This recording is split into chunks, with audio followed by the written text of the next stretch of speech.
Live from Studio 2A in PIX Plaza, this is the PIX 11 News at 10. All right, thanks for staying with us tonight. I'm Tamsin Fidel. And I'm John Muller. They are the ones who are supposed to police the police department, but who's policing them? Yeah, we told you about the allegations against a civilian complaint review board last night at 10 o'clock. Well, a new lawsuit that includes everything from sexual harassment to ignoring stop and frisk. Tonight, we are getting in depth on this one. PIX 11's Mario Diaz spoke exclusively with the former executive director in her only interview since being fired. Mario.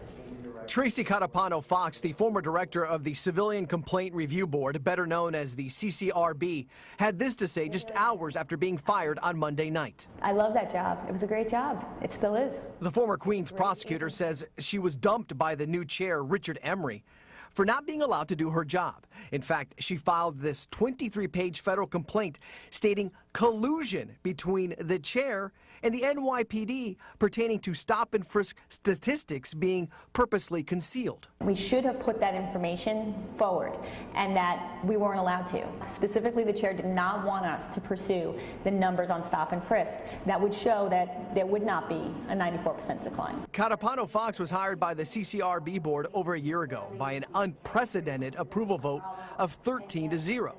However, the last 2 weeks have arguably been the most explosive in the board's 21-year history. There has been a turnover of 7 members. Catapano-Fox says that the board's new dynamics, along with her tough questions of accountability, is what led to her dismissal. For whatever reason, there were a number of things that were covered up within the agency, and either to protect the board members or to protect the NYPD, but either way, I expressed concerns about them, and I was retaliated for that. Catapano-Fox's primary talking points focused on the data surrounding stop and frisk.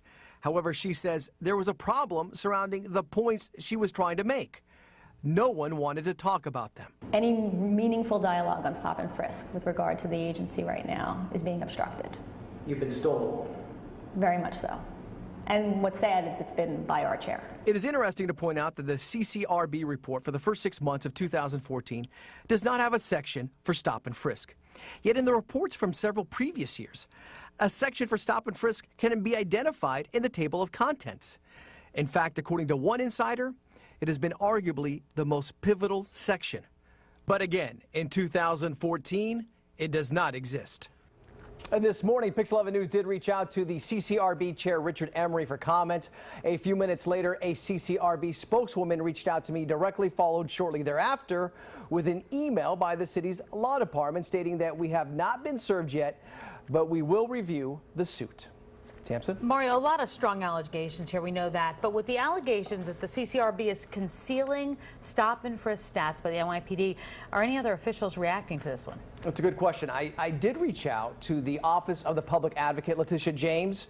Her office took a pass, as did City Councilwoman Vanessa Gibson, who is the chair on the Committee of Public Safety. So, Tamsin, right now, no official has really wanted to reach out and talk about this, but obviously it is still very early. And certainly a lot more to talk about. All right, Mario, thank you.